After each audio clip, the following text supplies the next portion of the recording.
Okey, tema yang diangkat di World Economic Forum Annual Meeting of the New Champions di Tianjin, China ini adalah keusahawanan dalam era baru. Justru kita ingin melihat pelbagai aspek keusahawanan tersebut dan cabaran yang mereka hadapi, khususnya dalam konteks startup dan juga innovator yang banyak menyaksikan pertumbuhan yang besar pada ketika ini. Dalam sesi pembukaan pada hari ini, Perdana Menteri China Li Qiang sendiri melihat dan juga menyebut tentang bagaimana sebenarnya sektor-sektor emerging yang baru tumbuh ini menjadi pemacu utama dalam keusahawanan dan ekonomi.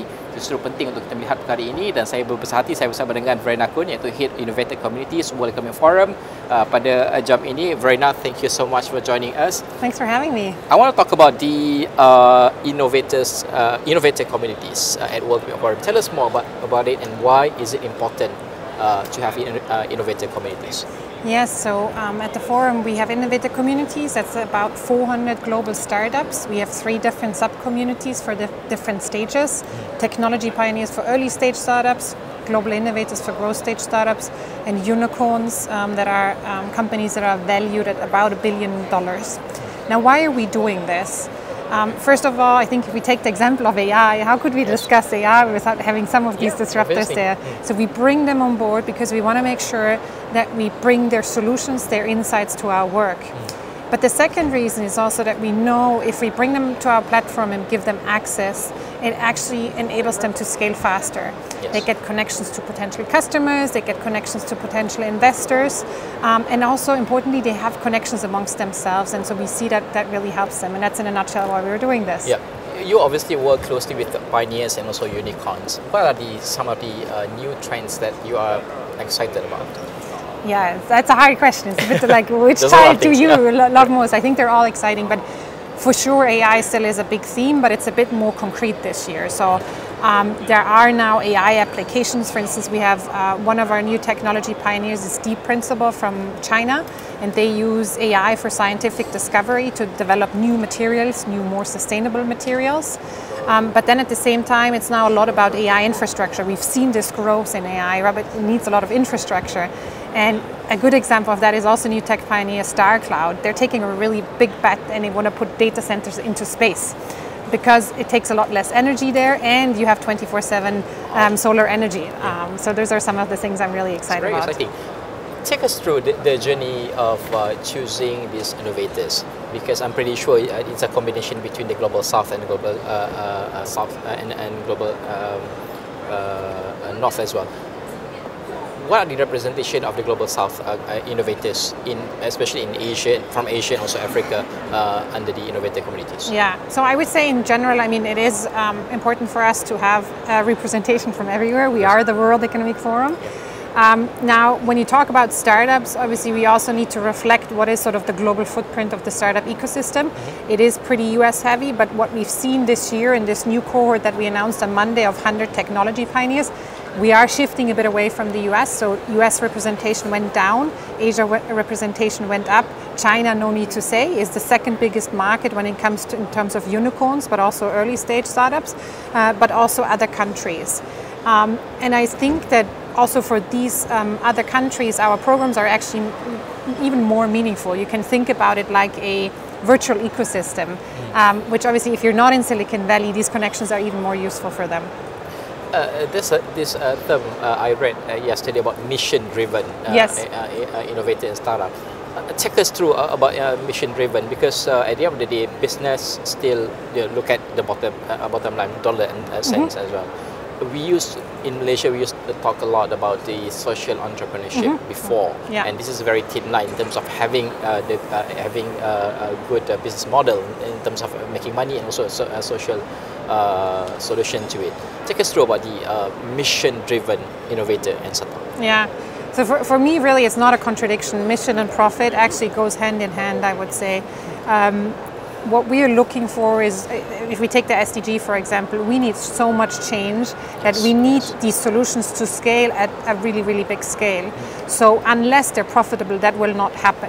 But I think where mission comes in is that mission, if you're a mission-driven organization, it's a real competitive advantage. I just spoke this morning to one of our founders, and he told me that one of the key things that helps him bring on board talent, which really is one of the most scarce resources, even more than funding for the founders, is that he's working on such a big bet where people get excited and say, I want to be part of that, and that's something that's worthwhile coming to work in the morning.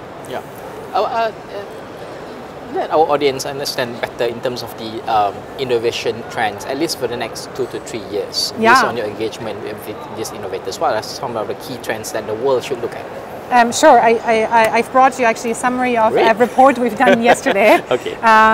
The top 10 emerging technology report. Not going to talk you through the 10, but there's 3 that I feel like I'm really excited about, and I also have companies here that represent them. So the first one is osmotic energy. And we have a startup here that is Swedish, that is trying to use osmotic power for power generation. That would be very clean power and power that you can switch off and on, which obviously makes it even more powerful. Then we also have advanced nuclear technologies. So people are coming back to nuclear because it is a very clean form of energy. And here as well we have one of our new tech pioneers, Jimmy, is working on small nuclear reactors. And then finally, a really, really big trend, which is also somewhat connected to AI, is what in the report is called collaborative sensing. So where you take data from a lot of different sensors and you try to make sense of it. I think there's in general a bit of a consensus that the large language models with language only has a certain limitation, so bringing in other data sources is really powerful, and we have Archetype, one of our new tech pioneers here as well, that is doing exactly that, taking data from sensors and putting an AI model on top of it. It's very interesting. I want to talk about the participation as well, but what kind of support do they get when they are being part of the forums community? Yeah, I think the best image I can really use is it is a virtual ecosystem. So they get a lot of different connections, be it to big industry partners that could be their customers, but also to investors, also to governments, and then finally amongst themselves. And these connections, I think, are very powerful. The other image I want to use is one of the founders once described being part of our community as having a seat at the table. So you get a seat at the table with the big industry players, with the policymakers, and your voice is heard. And this is really what we're trying to do, to make sure that their voice is heard. I want to get your point of view as well, because you've seen innovators from developing countries and advanced countries as well. So do you see a stark contrast in terms of ideations, in terms of their capabilities of churning out ideas and commercializations in terms of technology and innovations?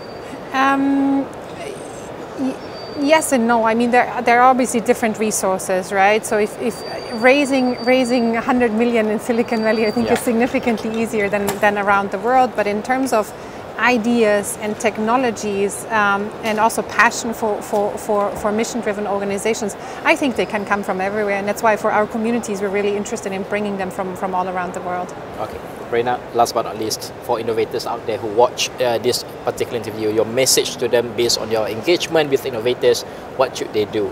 It's either to engage with you or to propel further their business and idea.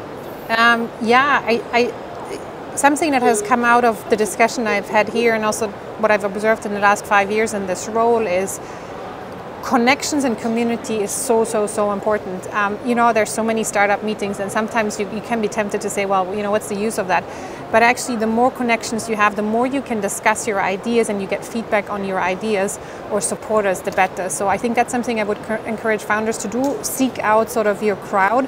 And then obviously I'm happy for them to apply. We're opening the applications for the new Technology Pioneer Cohort for next year in October. So reach out to me on LinkedIn and definitely connect. Okay, I forgot to ask this, and I need to ask, because this is what happened in Malaysia when I used to interview about startup a lot back then. Their resilient in face for the next 5 years or 10 years down the road. So how do you see the resilience of startup in terms of their business model, in terms of their beliefs, ideas, to sustain their business for the next, decades ahead? Yeah, I think that's the key question, right? Resilience. And I think they need to do 2 things at the same time. They need to be very flexible and very adaptive, pivot ideas, also have an organization that can be flexible, so don't hire too many people. We had someone here who just told us she moved from 40 people to 5 people, is now doing much better. Also AI obviously enabling a lot of that. But at the same time, you need to keep the midterm and long term also in mind, right? And have a clear strategy of where you want to go. And again, I think in this point of resilience, that's a very, very hard thing to do, to be flexible in the short term, but then somehow not lose sight of your midterm goal.